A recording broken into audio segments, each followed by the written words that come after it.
24 Golden Age actors who never married and the reason why. In an era when marriage was practically mandatory, they were Hollywood's perpetual bachelors and bachelorettes, the stars who defied social convention by never walking down the aisle. Behind the glamorous facade of Golden Age Hollywood, these 24 beloved actors and actresses remained unmarried throughout their lives, each for their own compelling reasons. Today, we unveil the fascinating and often surprising stories behind their solo journeys through stardom. From career-focused choices to hidden romances and studio interference, these tales reveal a side of classic Hollywood that publicity departments work tirelessly to conceal from the public. But what you're about to discover goes far beyond simple personal preference. In many cases, these stars' unmarried status wasn't entirely their choice. The powerful studio system often dictated every aspect of their private lives, forcing some into sham relationships while preventing others from marrying the partners they truly love. For stars who were gay or lesbian in an era when this was strictly taboo, remaining a bachelor or married to their career became necessary cover stories crafted by publicity departments. What's truly remarkable isn't just that these stars never married, it's how the Hollywood machine created elaborate mythologies around their personal lives, manufacturing romances, creating dates for premiere nights,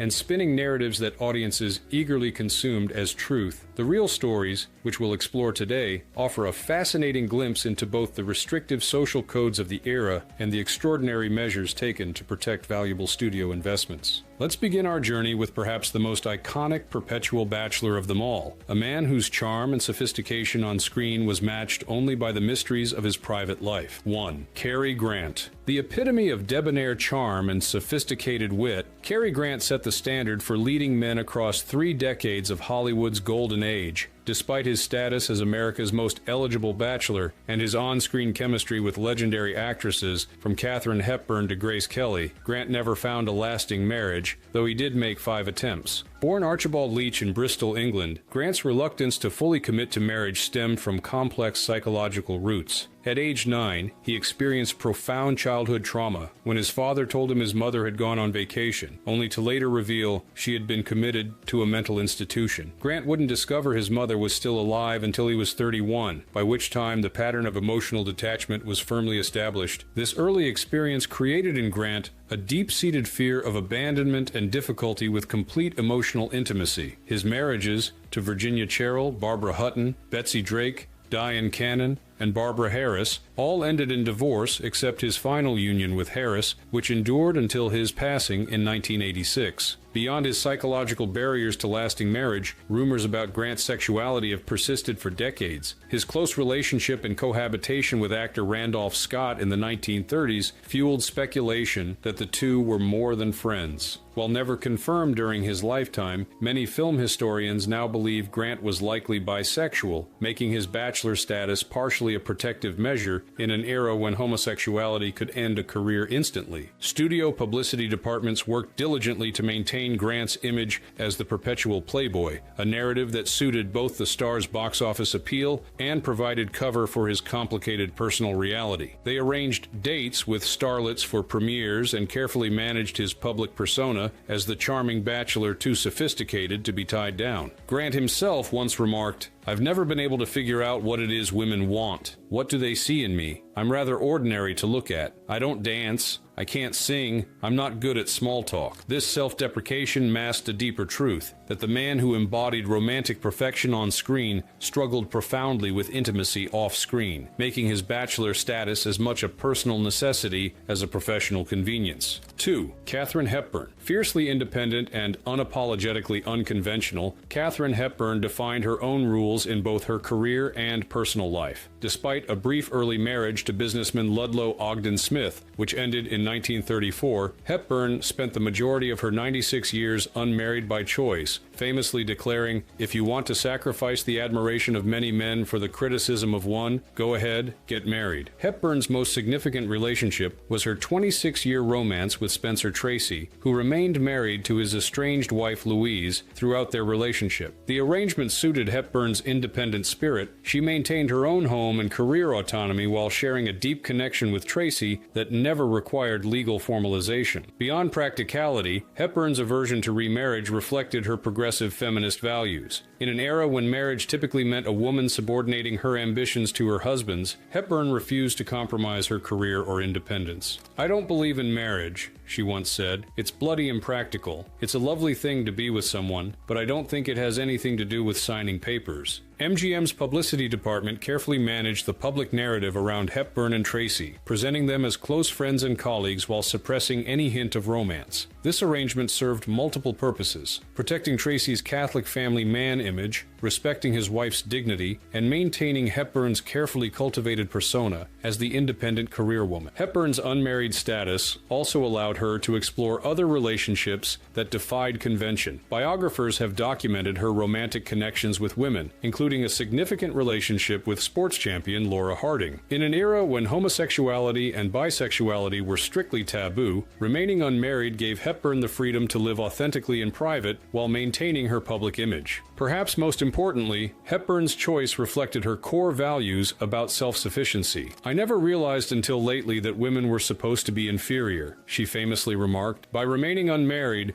she maintained complete control over her life, career, and finances, a rarity for women of her generation and a testament to her pioneering spirit. 3. Rock Hudson. Few stars exemplified the manufactured image of the Hollywood bachelor more perfectly than Rock Hudson. Tall, handsome, and perpetually cast as the romantic lead opposite actresses like Doris Day, Hudson embodied the all-American heterosexual heartthrob that made audiences swoon and studio executives rich. The reality, of course, was dramatically different. Hudson was gay at a time when this would have instantly destroyed his career. His bachelor status wasn't a choice, but a necessary facade maintained through elaborate arrangements orchestrated by his agent Henry Wilson and Universal Studios. The most extreme of these arrangements was Hudson's sham marriage to Wilson's secretary, Phyllis Gates, which lasted from 1955 to 1958. The union, designed solely to quash rumors about Hudson's sexuality, was later revealed by Gates herself to have been completely orchestrated by Wilson. After the divorce, Hudson returned to his carefully managed status as Hollywood's most eligible and perpetually unmarried bachelor. Studio publicity departments arranged dates for Hudson with various actresses for premieres and public events. Meanwhile, the star lived his authentic life in private, maintaining relationships with men that had to remain completely hidden from public view. The constant vigilance required took a psychological toll on Hudson, who struggled with the disconnect between his public and private selves. The charade continued successfully until Hudson's passing from AIDS-related complications in 1985, which finally brought his true identity into public awareness. The revelation shocked millions of fans who had fully believed the carefully constructed narrative of Hudson as the quintessential ladies' man who simply hadn't found the right woman. Hudson's story represents perhaps the most extreme example of how the studio system forced stars to remain unmarried while simultaneously preventing them from living authentic lives. His bachelor status wasn't a personal choice, but a prison of public expectations from which there was no escape during his lifetime. 4. Mae West. The ultimate symbol of sexual liberation in early Hollywood, Mae West built her entire career on her unapologetic sexuality and razor-sharp wit. Famous for quips like, "Marriage is a great institution, but I'm not ready for an institution." West remained officially unmarried throughout most of her life, though the truth was considerably more complicated. At age 17, West secretly married vaudeville performer Frank Wallace in 1911. The marriage was brief and largely forgotten until 1935, when Wallace,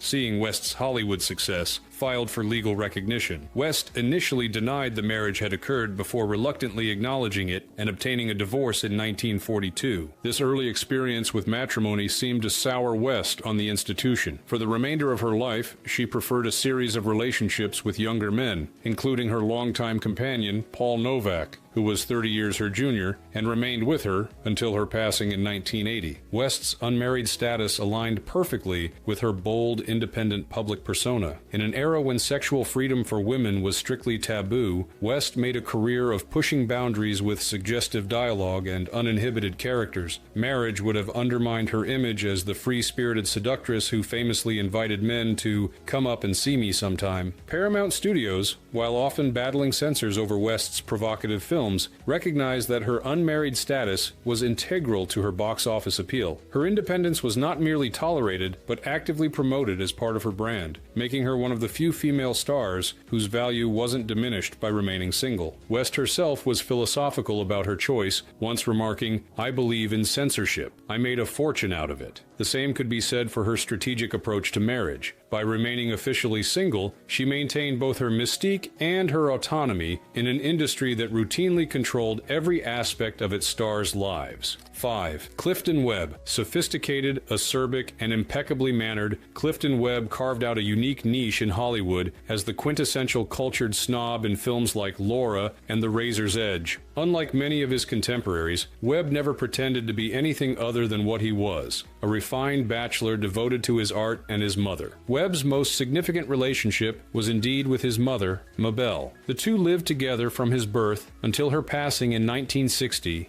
at age 91, sharing an elaborate mansion in Beverly Hills where they entertained Hollywood's elite. Their extraordinarily close bond, which Webb never apologized for, became both his defining personal characteristic and the subject of industry whispers. Behind the facade of maternal devotion lay a more complex truth. Webb was gay at a time when this was both illegal and career-ending if publicly acknowledged. His bachelor status and his close relationship with his mother provided a socially acceptable explanation for his unmarried state that deflected questions about his personal life. 20th Century Fox, recognizing Webb's unique appeal to audiences, made the unusual decision to embrace his distinctive persona rather than force him into a conventional image. Unlike other gay actors who were pushed into sham marriages, Webb was allowed to maintain his bachelor status, with publicity materials emphasizing his cultural refinement, his dancing abilities, and his devotion to his mother. Webb himself maintained a dignified silence about his private life, once remarking, "I have never sought publicity. Publicity has sought me." This approach, combined with his undeniable talent and the relatively late start to his film career, he was 54 when he made Laura, allowed him to navigate Hollywood as an openly unmarried man when many of his contemporaries could not. After his mother's passing, Webb continued living alone until his own death in 1966. His bachelor status, initially a necessary cover, ultimately became an integral part of his persona, the sophisticated man whose standards were simply too high for matrimony. 6. Greta Garbo. I never said I want to be alone. I only said I want to be left alone. There is all the difference. This clarification from Greta Garbo herself speaks volumes about one of Hollywood's most enigmatic stars. Her famous reclusiveness and lifelong unmarried status have fueled endless speculation, but the reality behind Garbo's solitary life was more nuanced than simple misanthropy. Born in poverty in Stockholm, Garbo's rise to become MGM's most mysterious star was meteoric. By the time she arrived in Hollywood at age 20, she had already developed the intense privacy that would define her life. This wasn't merely personality, but strategy. Garbo understood that mystery enhanced her appeal and gave her leverage with studio executives who typically controlled every aspect of stars' lives. Garbo had several significant romances, including with actor John Gilbert, with whom she starred in multiple films and was briefly engaged before calling off the wedding. Her most enduring relationship was likely with photographer Cecil Beaton, though the exact nature of their connection remains debated by historians. Beyond these public relationships, Garbo's private life included deep connections with women, including actress Marlene Dietrich and writer Mercedes de Acosta. These relationships required absolute discretion in an era when same-sex attraction could end careers instantly. MGM, recognizing that Garbo's mystique was central to her appeal, took the unusual approach of incorporating her reclusiveness into her publicity rather than fighting it. While arranging occasional dates for public consumption, they largely allowed Garbo to maintain her privacy, making her one of the few stars who successfully dictated the terms of her public persona. Garbo's decision to never marry may have begun as a necessary protection for her private life, but it evolved into a genuine preference for independence. "I never had a desire to be part of the masses," she once said. "I've always felt like a horse with a loose halter." When she retired from film at just 35, walking away from Hollywood at the height of her fame, Garbo continued her unmarried, largely solitary life for another 5 decades. Her bachelor status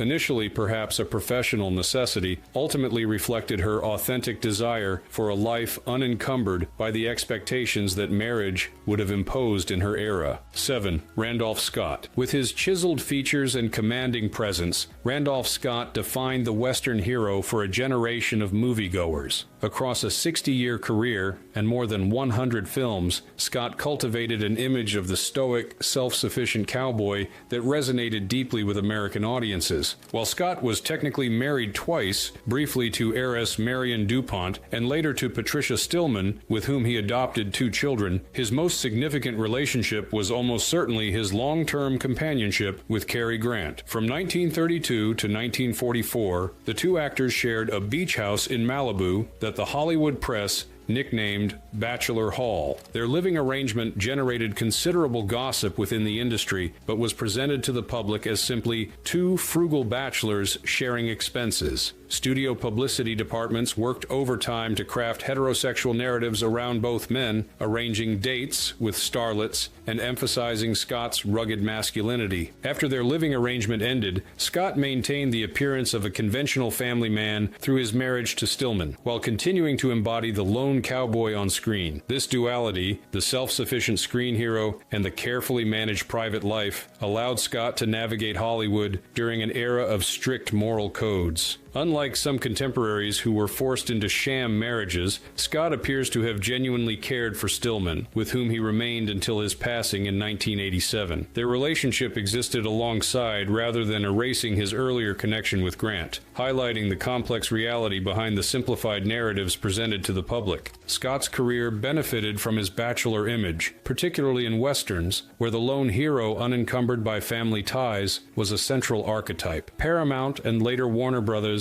cultivated this persona, making Scott's perceived independence central to his appeal. The actor himself maintained dignified silence about his private life, once remarking, "I'm just a country boy at heart." This carefully crafted simplicity masked a more complex truth about one of Hollywood's most enduring Western stars and the compromises required to maintain his career. 8. Barbara Stanwyck. With her tough-talking style and uncompromising performances, Barbara Stanwyck embodied a new kind of female independence on screen. Off-screen, after an early marriage to actor Frank Fay ended in divorce in 1935, Stanwyck remained officially unmarried for most of her life, with the exception of her second marriage to Robert Taylor that ended in 1952. Stanwyck's decision to remain single for her final 38 years reflected both personal choice and professional strategy. "I couldn't see myself growing old with a man," she once remarked with characteristic frankness. Having achieved rare financial and career independence in an industry dominated by men, Stanwyck was unwilling to compromise her autonomy. Beyond practical considerations, Stanwyck's reluctance to remarry may have been influenced by her complex personal life. Biographers have documented her relationships with women, including a long-term connection with her publicist, Helen Ferguson, suggesting that Stanwyck's affections weren't limited to men. In an era when same-sex relationships could destroy careers, remaining unmarried provided necessary cover for her private life. Warner Brothers and later Paramount managed Stanwyck's image differently than many female stars. Rather than pushing her toward marriage, they capitalized on her independent persona, casting her as strong-willed, self-sufficient characters that mirrored her off-screen personality. This unusual alignment between personal reality and public image served both the studio's commercial interests and Stanwyck's desire for authenticity. Stanwyck herself was matter-of-fact about her unmarried status, once telling an interviewer, "I need a man like a fish needs a bicycle." This characteristic directness, rare for actresses of her era, made her something of a proto-feminist icon whose career choices and personal decisions challenged prevailing expectations for women. By remaining single, Stanwyck maintained complete control over her substantial fortune and career choices during an era when married women typically ceded such control to their husbands. Her bachelor status wasn't merely personal preference but a strategic choice that protected her hard-won independence in an industry and society that offered few such opportunities to women. 9. James Dean. Though his career was tragically cut short at age 24, James Dean left an indelible mark on American culture as the quintessential rebel. His unmarried status, which might have eventually changed had he lived longer, became frozen in time along with his youthful image. Dean's short life included several significant relationships, most notably with actress Pier Angeli. Their intense romance reportedly ended when Angeli's mother objected to Dean's non-Catholic background and unpredictable lifestyle. Angeli soon after married singer Vic Damone, a decision that deeply affected Dean. Beyond his heterosexual relationships, substantial evidence suggests Dean also had relationships with men, including, according to some accounts, with actor Jack Simmons and Rogers Brackett, a radio director who became a mentor to the young actor. These connections existed in an era when homosexuality was not only socially taboo, but criminalized, making discretion essential. Warner Brothers, which had signed Dean to a contract, recognized his appeal to younger audiences and crafted a rebellious image that actually incorporated rather than suppressed his ambiguous sexuality. Unlike the rigid heterosexual narratives imposed on other male stars, Dean's mystique was allowed to include a certain fluidity that resonated with his Generation X appeal. Had Dean lived, the studio system would likely have eventually pushed him toward marriage, as it did with most of its valuable male stars. His early passing meant he remained permanently in the cultural imagination as the unmarried rebel, free, uncommitted, and ultimately unknowable. Dean himself seemed ambivalent about conventional relationships, once remarking, "I can't change the direction of the wind, but I can adjust my sails to always reach my destination." This philosophical approach to life extended to his views on commitment, which remained unresolved at the time of his fatal car accident in 1955. The fact that Dean never married has become part of his enduring mystique, the perpetual youth whose potential in both career and personal life remains forever unfulfilled, allowing each generation to project their own interpretations onto his brief but brilliant legacy. 10. Agnes Moorehead, best remembered today as the imperious witch Endora on Bewitched. Agnes Moorehead built a distinguished career as one of Hollywood's most versatile character actresses. Though technically married twice in her early years, to actor John Griffith Lee, divorced 1952, and to actor Robert Gist, divorced 1958, Moorehead spent the majority of her adult life unmarried by choice. After her second divorce, Moorehead declared she was through with marriage, a decision that reflected both personal preference and professional pragmatism. As one of the highest paid character actresses in Hollywood, she had achieved rare financial independence that marriage might have compromised in an era when husbands legally controlled their wives' assets. Moorehead's most significant relationship was arguably her 30-year friendship with actress Debbie Reynolds, who referred to Moorehead as "my spiritual mother." The two shared a deep bond that transcended the typical Hollywood friendship, with Reynolds even naming Moorehead godmother to her daughter Carrie Fisher. Beyond this well-documented connection, persistent rumors have suggested Moorehead may have had romantic relationships with women, including potentially with actresses like Geraldine Page. While never confirmed during her lifetime, such relationships would have necessitated the cover of spinsterhood in an era when homosexuality could end careers instantly. MGM and later Warner Brothers marketed Moorehead's unmarried status as part of her dignified,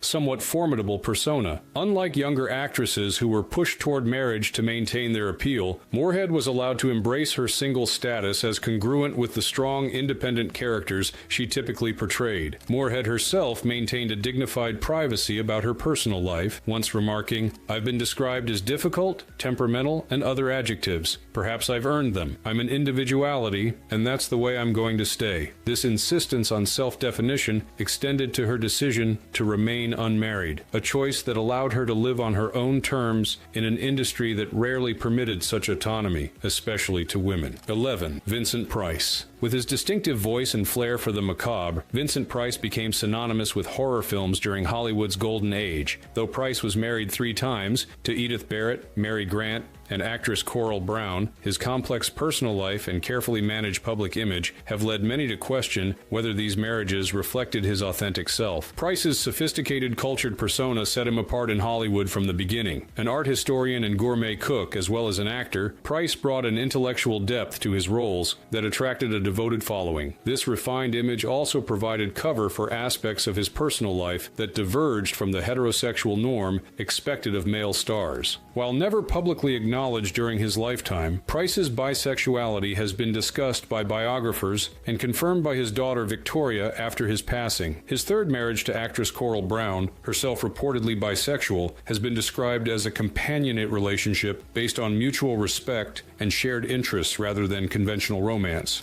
Universal Studios, and later American International Pictures, crafted Price's public image to emphasize his erudition and flair for the dramatic rather than his romantic life. Unlike many male stars, who were marketed based on their sex appeal, Price's value lay in his distinctive persona, a marketing approach that allowed him greater privacy in his personal affairs. Price himself maintained a dignified discretion about his private life while using his platform to advocate for the arts and challenge prejudice. His public support for the LGBTQ+ community in later years, though never explicitly connecting to his own experiences, reflected his progressive values and perhaps a desire to support others who faced the same societal constraints he had navigated throughout his career. By carefully balancing his marriages with his private reality, Price crafted a life that accommodated both his authentic self and the professional necessities of his era, a compromise that allowed him to build a legendary career while maintaining a degree of personal integrity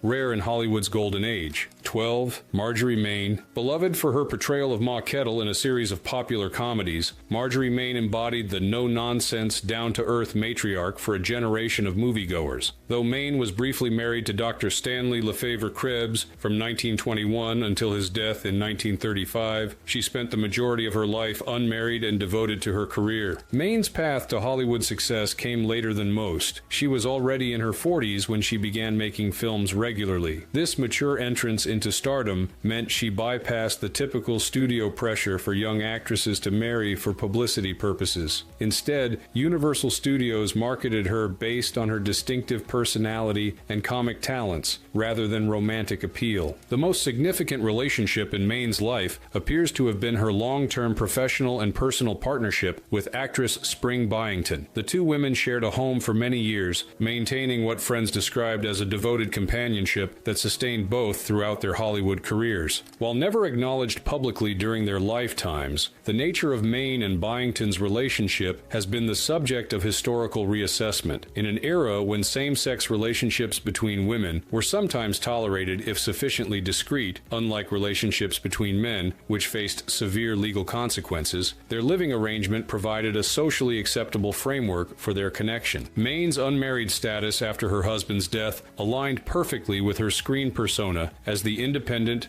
strong-willed Ma Kettle. Universal capitalized on this congruence, emphasizing Main's authentic rural background and no-nonsense attitude in publicity materials while respectfully avoiding questions about her personal life. Main herself maintained a characteristic directness about her choice to remain single, once remarking, "I've had my share of sorrows. I've had my share of joys. I don't need a man to give me either." This independence, rare for women of her generation, became both her personal reality and a key element of her enduring appeal to audiences. 13. Cesar Romero. Known as the Latin from Manhattan, Cesar Romero's elegant style and sophisticated charm made him a fixture in Hollywood for over 6 decades. Despite being linked romantically with various actresses, including Marlene Dietrich and Joan Crawford, Romero remained one of Hollywood's most notable lifelong bachelors. Romero's unmarried status wasn't merely preference but necessity. He was gay at a time when this could destroy a career instantly. Unlike some of his contemporaries who entered lavender marriages, marriages of convenience between a gay man and lesbian, or a gay person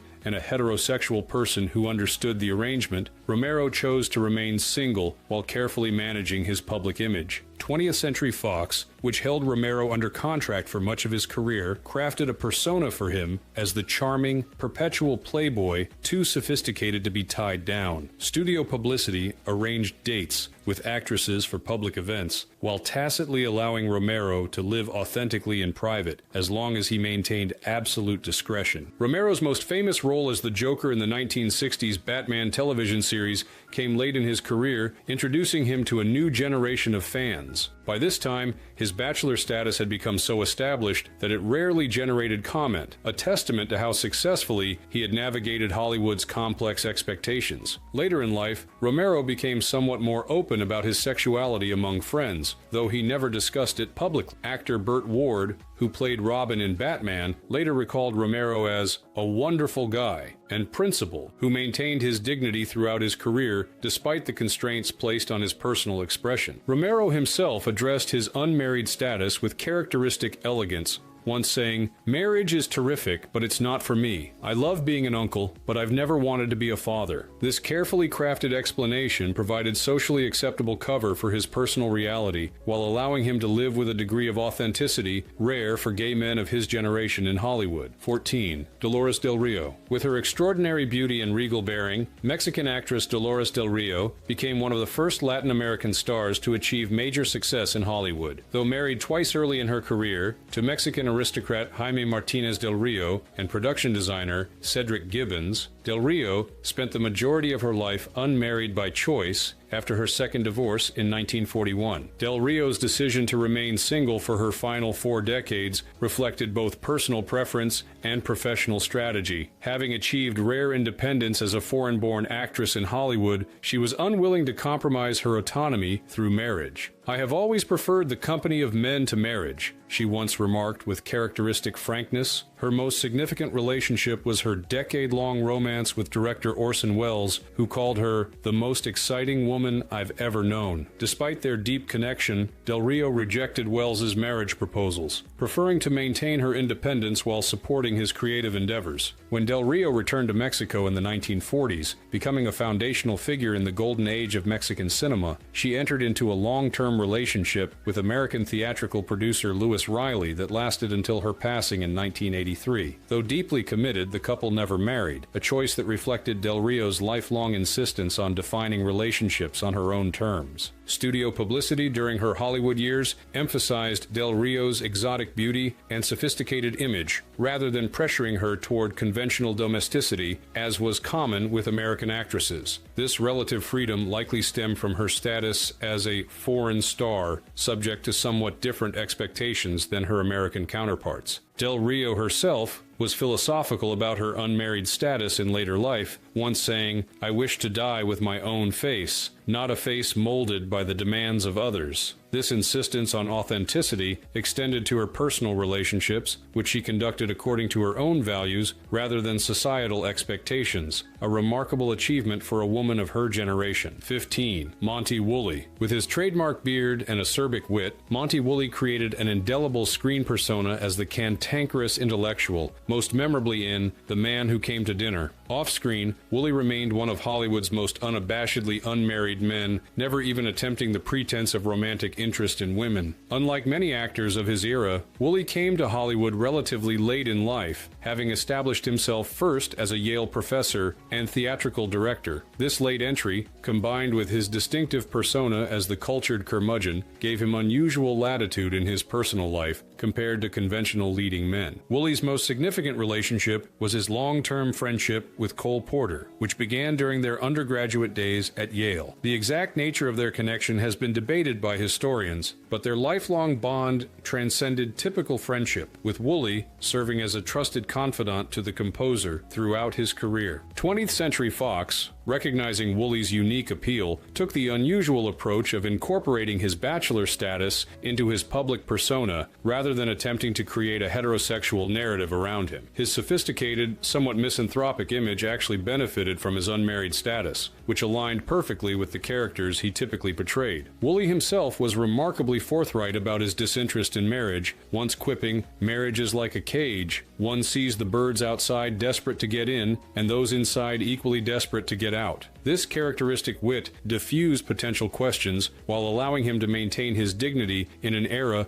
when homosexuality remained strictly taboo. By cleverly crafting a public persona that incorporated rather than denied his authentic self, Woolley achieved something rare in Golden Age Hollywood, a successful career that didn't require completely sacrificing his personal truth on the altar of public expectations. 16. Clara Bow. As the original it girl of the silent era, Clara Bow's vibrant sexuality and uninhibited screen presence captivated audiences and defined the flapper era. Though she eventually married cowboy actor Rex Bell in 1931 and had 2 sons, Bow spent her formative years as Hollywood's quintessential single girl, with her unmarried status central to her appeal. Bow's path to stardom emerged from unimaginable hardship, an impoverished childhood in Brooklyn with a mentally ill mother who once threatened to kill her. This background left Bow with significant psychological scars and a deep-seated fear of replicating her mother's mental health struggles, making her initially hesitant about marriage and motherhood. Before her marriage to Bell, Bow had numerous highly publicized relationships with men including actor Gilbert Roland, director Victor Fleming, and even a young Gary Cooper. These affairs were not hidden, but celebrated in fan magazines, which portrayed Bow as the embodiment of the modern, sexually liberated woman, a revolutionary concept in the 1920s. Paramount Studios initially capitalized on Bow's single status and sensual appeal, marketing her as the attainable girl next door whose vibrant sexuality was approachable rather than intimidating. Her unmarried status was central to this image, allowing male fans to fantasize about her availability, while female fans could view her as a symbol of new freedom. The transition to sound films coincided with Bow's marriage to Bell and her gradual withdrawal from Hollywood. Mental health challenges, exacerbated by the pressures of fame and scrutiny,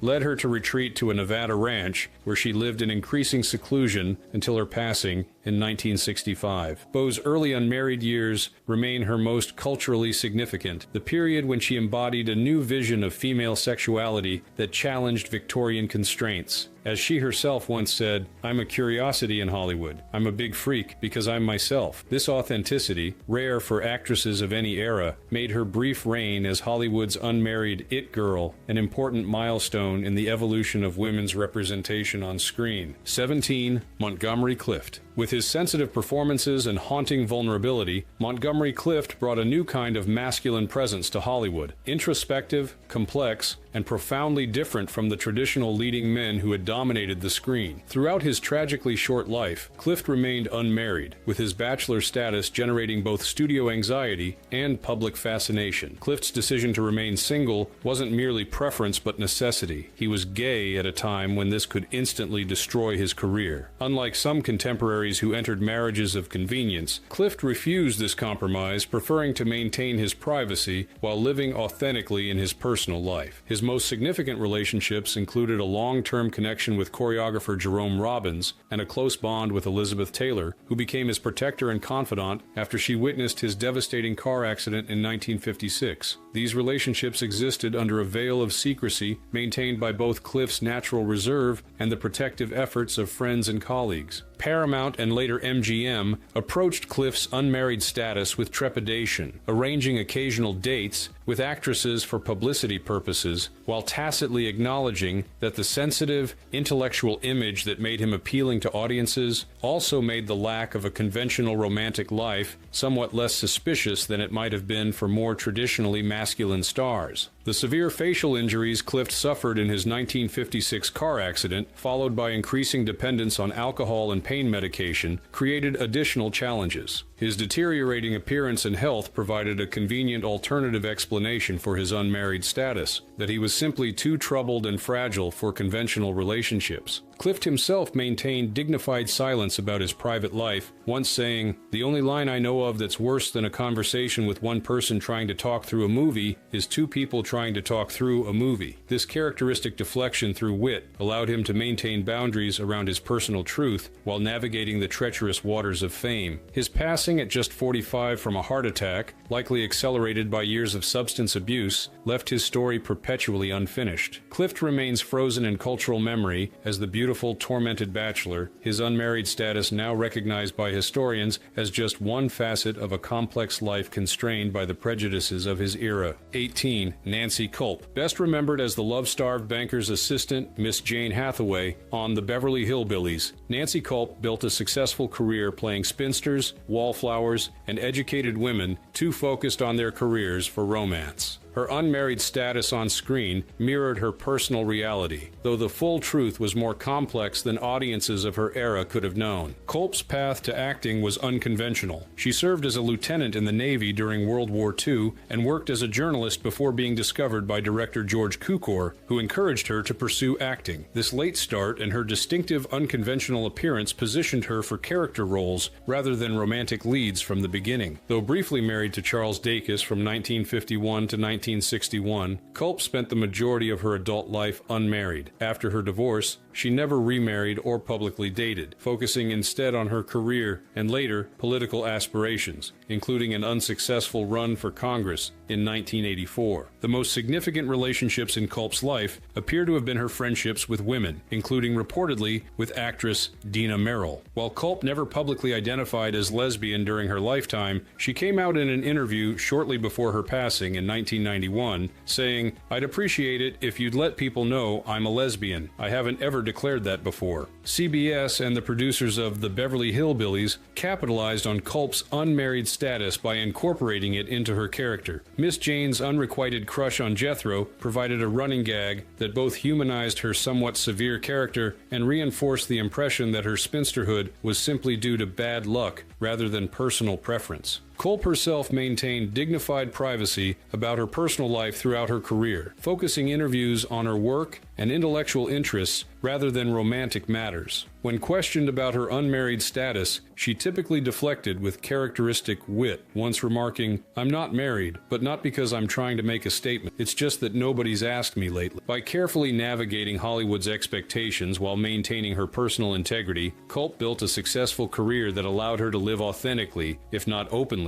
during an era when doing so required extraordinary discretion. 19. Richard Deacon. With his bald head and officious manner, Richard Deacon specialized in playing fussy, pompous authority figures, most memorably as Mel Cooley on The Dick Van Dyke Show and Fred Rutherford on Leave It to Beaver. Throughout his successful career, Deacon remained unmarried, with his bachelor status generating little comment due to the nature of the characters he typically portrayed. Deacon's path to acting success came after service in World War II and various jobs including professional chef, a passion he maintained throughout his life, eventually publishing a cookbook. This late start and immediate typecast as the fussy bureaucrat gave him a different relationship with Hollywood's image machine than conventional leading men experienced. Unlike stars who faced constant pressure to project heterosexual appeal, Deacon's value lay in his distinctive character work. CBS and the producers of his various television shows focused publicity on his professional reliability and comedic skills rather than his personal life, allowing him unusual privacy for a recognizable performer. Deacon's most significant relationships appear to have been his friendships within Hollywood's gay community, including with actors Paul Lynde and Charles Nelson Reilly. While never publicly acknowledging his sexuality during his lifetime, Deacon was reportedly open among friends and colleagues, many of whom created a supportive network within the constraints of their era. What makes Deacon's story particularly interesting is how his specific type of character work provided cover for his personal reality. The fussy, somewhat effeminate bureaucrats he portrayed were stock characters audiences accepted without question, making his unmarried status seem congruent with his screen persona rather than suspicious. Deacon himself maintained a characteristic dignity about his private life, focusing interviews on his culinary interests, antique collecting, and professional experiences rather than personal matters. When questioned about his unmarried status, he typically redirected with humor, once quipping, "I'm too busy cooking for myself to cook for someone else." By specializing in a type of character role that aligned with rather than contradicted his authentic self, Deacon achieved something remarkable for his era, a successful, visible career that didn't require completely sacrificing his personal truth to public expectations. 20. Lizabeth Scott. With her smoky voice and smoldering presence, Lizabeth Scott embodied the film noir femme fatale throughout the 1940s and early 1950s. Despite her undeniable appeal and numerous on-screen romances, Scott remained unmarried throughout her life, with her bachelor status becoming part of her mysterious allure. Scott's path to Hollywood came through modeling and stage work, with producer Hal Wallace discovering her as a potential replacement for his departing star Lauren Bacall. This origin story positioned Scott from the beginning as someone defined by comparison rather than her own identity, creating a complex relationship with Hollywood's star-making machinery. The most significant relationships in Scott's life appear to have been her friendships with women, including reportedly with writer Daphne du Maurier and actress Tallulah Bankhead. While Scott never publicly identified as lesbian, her unmarried status generated industry rumors that culminated in a devastating 1954 Confidential magazine expose that alleged she frequented lesbian clubs. Scott filed a groundbreaking $2.5 million libel suit against the magazine, one of the first celebrities to fight back against tabloid smears. Though the case was eventually dismissed on a technicality, her willingness to challenge the publication demonstrated remarkable courage in an era when most stars simply endured such attacks in terrified silence. Paramount Studios initially marketed Scott based on her resemblance to Bacall and her smoldering sexuality on screen. As her career progressed, her unmarried status became incorporated into her mysterious image, the femme fatale too dangerous and independent for conventional domesticity. Scott herself maintained dignified silence about her personal life throughout her career and subsequent decades of retirement. When questioned about her unmarried status, she typically redirected with characteristic directness, once stating, "There are more important things in life than marriage. I haven't met a man I'd give up my career for, and I haven't met a man I'd want to combine my career with." Whether by choice, necessity, or some combination of both, Scott's lifelong bachelor status aligned perfectly with her screen persona as the woman too complex and independent to be contained by conventional relationships, a remarkable congruence between public image and personal reality, rare in Hollywood's golden age. 21. Raymond Burr. As television's definitive Perry Mason and later Ironside, Raymond Burr projected authority, integrity, and unshakable confidence. Off-screen, Burr crafted one of Hollywood's most elaborate personal mythologies to conceal his status as a gay man in an era when this would have instantly destroyed his career. Unlike most actors who simply remained discreetly unmarried, Burr created an entirely fictional personal history that included a brief early marriage to Scottish actress Annette Sutherland, who supposedly died in the same 1943 plane crash that killed actor Leslie Howard. He later claimed a second marriage to Isabella Ward, which did occur but lasted only months, and a third to Laura Andrina Morgan, who allegedly died of cancer. Most heartbreakingly, Burr invented a son, Michael Evan Burr, who supposedly died of leukemia as a child. This elaborate fiction of personal tragedy served multiple purposes: explaining his unmarried status, generating sympathy that deflected questions, and creating a heterosexual narrative that protected his career. The reality was considerably different. Burr's most significant relationship was his 35-year partnership with Robert Benavides, whom he met on the set of Perry Mason in 1960. The two remained together until Burr's passing in 1993, building a life that included successful business ventures in California vineyards and Fijian island development. NBC, which aired both Perry Mason and Ironside, tacitly cooperated with Burr's fictional biography, including details of his supposed marriages and child in official publicity materials. This extraordinary level of institutional support for a star's fabricated life story demonstrates how valuable Burr was to the network and how threatening homosexuality was considered to a television career. Only after Burr's passing did the elaborate nature of his fictional biography become widely known. The revelation has led to a reassessment of his legacy that recognizes both his remarkable talent and the extraordinary lengths to which a gay actor in his era had to go to maintain a successful career. The fact that Burr felt compelled to invent not just marriages but the death of a fictional child reveals the profound psychological cost of Hollywood's homophobia on the stars who had to navigate it. His story represents perhaps the most extreme example of how the unmarried status of Golden Age stars often concealed complex realities that the public of their era was not permitted to know. 22. Judith Anderson. With her commanding presence and distinctive voice, Dame Judith Anderson created some of cinema's most memorable characters, including the chilling Mrs. Danvers in Rebecca. Throughout her long life and distinguished career, Anderson remained unmarried except for two brief early marriages that ended in divorce by 1930. Anderson's decision to remain single for her final 6 decades reflected both personal preference and professional strategy. Having achieved success on stage before transitioning to film, she valued her independence and artistic freedom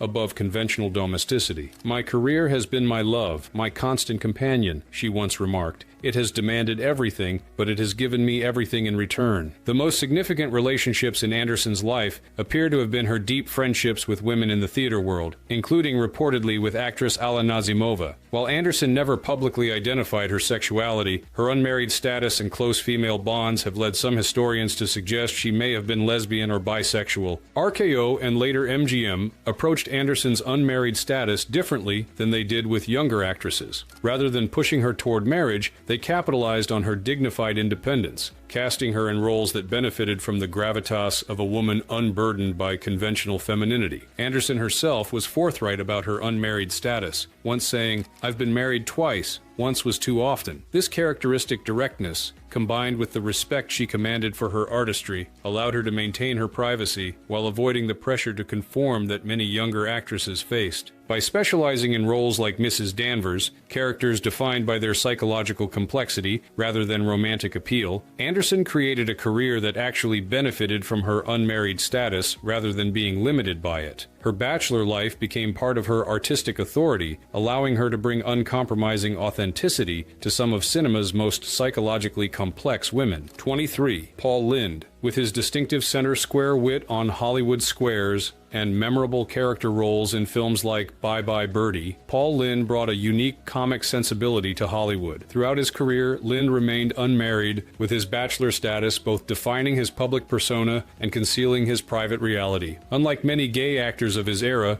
who attempted to project conventional masculinity, Lynde developed a comic persona that incorporated rather than denied his distinctive personality. His witty, somewhat catty delivery became his trademark, allowing him to express aspects of his authentic self within the constraints of what 1960s and 70s television would permit. The most significant relationships in Lynde's life remained largely hidden from public view, though friends reported he had several long-term partnerships with men. These relationships existed under necessary secrecy, as even Lynde's carefully calibrated public persona couldn't safely include acknowledgement of his homosexuality during his lifetime. ABC and NBC, which aired Hollywood Squares and various sitcoms featuring Lynde, took the unusual approach of allowing his camp sensibility to become part of his appeal while never explicitly acknowledging what it signified. This tacit arrangement allowed Lynde to build a successful career with a degree of personal authenticity rare for gay performers of his generation. Lynde's unmarried status generated surprisingly little comment precisely because his public persona had been crafted to make it seem natural. When questioned, he typically deflected with the wit for which he was famous, once remarking, "I'm not married because I don't want to take the garbage out. I don't mind making it, but I'm not taking it out." By developing a distinctive comic voice that audiences embraced without fully acknowledging its subtext, Lynde created space for himself in an industry that would have rejected a more direct expression of his identity. His bachelor status wasn't merely a cover, but an integral part of the carefully calibrated persona that made his career possible. 24. Tallulah Bankhead. Flamboyant, outrageous, and utterly uninhibited, Tallulah Bankhead defied conventional expectations throughout her colorful career. Though briefly married to actor John Emery from 1937 to 1941, Bankhead spent the majority of her life proudly unmarried, famously declaring, "I'm a free-born woman, and I'll do as I damn well please." Unlike most actresses of her era, Bankhead made little attempt to conceal her unconventional personal life. Her relationships with both men and women were conducted with remarkable openness for her time, with Bankhead herself describing her sexuality as ambidextrous, decades before such frankness was commonplace. Her significant relationships included affairs with actresses Greta Garbo, Marlene Dietrich, and Hattie McDaniel, as well as connections with male stars including Gary Cooper. These relationships existed in an atmosphere of relative tolerance within certain theatrical circles, though they remained largely unpublicized in the mainstream press. Paramount and later 20th Century Fox took an unusual approach to Bankhead's unmarried status and unconventional lifestyle. Rather than attempting to force her into a conventional image, they incorporated her reputation for outrageous behavior into her publicity, positioning her as a sophisticated bohemian whose independence was part of her appeal. Bankhead herself was refreshingly direct about her disinterest in conventional marriage, once quipping, "I've tried several varieties of sex. The conventional position makes me claustrophobic." This characteristic candor, shocking for her era, was tolerated because it aligned with her stage persona as the sophisticated, uninhibited aristocrat. By establishing herself first in theater, before transitioning to Hollywood, and by maintaining financial independence throughout her career, Bankhead created unusual freedom to live authentically in an era when most stars were forced to maintain carefully fabricated public images. Her bachelor status wasn't merely a cover, but a genuine reflection of her refusal refusal to be constrained by the conventions of her time. These 24 stories from Hollywood's golden age reveal a complex reality behind the carefully manufactured images presented to the public. For some stars, remaining unmarried was a genuine personal preference, a choice to prioritize career, independence, or non-traditional relationships over conventional domesticity. For others, particularly LGBTQ+ performers, bachelor status provided necessary cover for identities that couldn't be safely expressed in their era. What unites these diverse experiences is how each star navigated the powerful studio system's expectations while attempting to maintain some connection to their authentic selves. Some created elaborate fictional biographies. Others developed public personas that incorporated elements of their reality without explicitly acknowledging it. And a few bold souls simply refused to conform and accepted the professional consequences. The studio publicity departments emerge as powerful forces in these narratives, sometimes forcing stars into hiding, sometimes creating cover stories, and occasionally finding ways to market unmarried status as an asset rather than a liability. These varied approaches reflect both the commercial calculations of Hollywood and the evolving social attitudes of the 20th century. Perhaps most striking is how many of these stars found ways to align their public personas with their private realities, creating screen characters that reflected aspects of their authentic selves while remaining within the strict boundaries of what their era would permit. This creative compromise allowed them to build successful careers without completely sacrificing their personal truth, an achievement that required remarkable resilience, intelligence, and courage. As we look back on these stories from our more open era, we can appreciate both the extraordinary barriers these performers faced and the ingenious ways they navigated them, creating lasting art while living lives that were often far more complex and authentic than their audiences were ever permitted to know. If you enjoyed this exploration of Hollywood's hidden history, please like this video and subscribe for more content that looks beyond the carefully maintained facades of entertainment. Leave a comment sharing which of these stars most surprised or intrigued you, or suggesting other aspects of Golden Age Hollywood you'd like us to explore in future videos. Thank you for joining us on this journey behind the silver screen's carefully crafted illusions.